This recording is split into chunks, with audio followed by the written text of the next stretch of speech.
My parents taught me that where much is given, much is required. And I don't know why, but I've known since I was a little kid that I was here to make a huge difference. When I was 21 years old, my brother Scott and I started a business together in direct sales. And I remember setting the goal of saying I wanted to make $1 million by age 25. It seemed kind of astronomical, one of those big, hairy, audacious goals, but we made it happen. And by age 30, our business was doing over $20 million in annual revenue. I found myself in a position where I didn't really need anything financially, but I felt that feeling that I've felt since I was a little kid, that I was supposed to be out there making an impact. I've always loved speaking, and I had a chance to speak all around the world as I built our business. At a convention one time, my wife pointed out that 26 people came up to me, she counted, and told me that I was the best speaker they had ever heard, and I thought, you know what, that's what I'm supposed to do. I'm a lot younger than most sales and leadership speakers, but what I share from stage I learned in the trenches. I don't just want to inspire my audiences, I want to change them. I want to share things that they can go and apply in their lives so that they can be more influential leaders, so that they can be more successful salespeople. I think the world of sales and leadership has changed forever. It's no longer about simply selling, and leadership based on authority and position doesn't work. Today's world is all about trust and influence. I believe that people want to be inspired.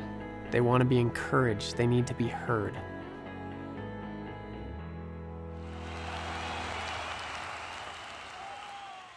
But did you see the shift that took place?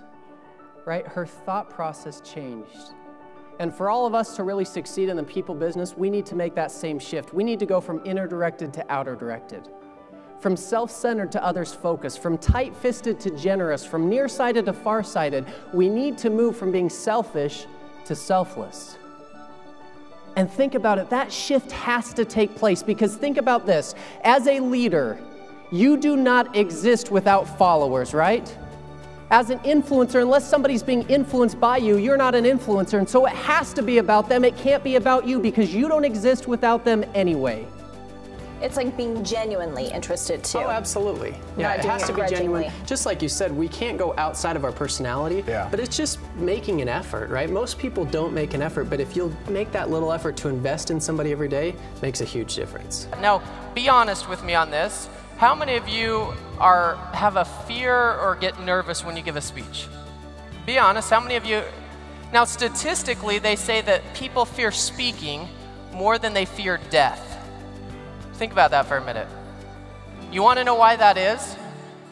It's because you're still alive after you give a really bad speech. That's why that is.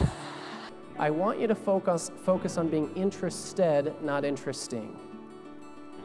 You see, being interesting is all about you, but being interested is all about the other person. It's about placing other people's interests first. And I made a promise to her. I said, I promise you, you will make more friends in the next 2 months than you would in the next 2 years if you focus on being interested. And in a business setting, I could make you the same promise. I can promise you, you will do more business, you will make better connections, you will have deeper connection with your people in the next 2 months than you would in the next 2 years if you will focus on being interested, not interesting. Have you ever had a conversation with somebody where you did virtually all the talking? They asked you tons of questions. You probably left and went, that was a great conversation. I mean, that was so fun. I love that, right? We love to talk about ourselves. And so it's just that shift, right? Instead of making it about you, being interesting, wanting everybody to think you're cool, if you focus on being interested, people will love you for it. I was talking to my wife about that this morning. I said, would you have ever imagined in your wildest dreams that I'd be able to do this? I mean, to speak to audiences like this. And my wife's pretty funny. She got a little smile on her face and she said, Ty, in my wildest dreams, you don't even show up. Not too long ago, I was on an airplane. I was sitting next to this lady. She was probably 80 years old, and she asked if I had a family, and I said, yeah, I do. I said, I'm married. I've been married for about 7 years, and we have 3 kids. And she just got this shocked look, and I said, yeah, we don't mess around, and she said, no, but I think you do.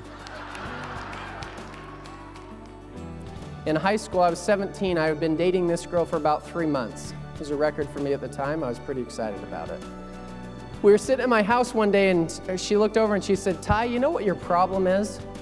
Now, that's never a great way to start a conversation, but I kind of bit my tongue. I said, no, what's my problem?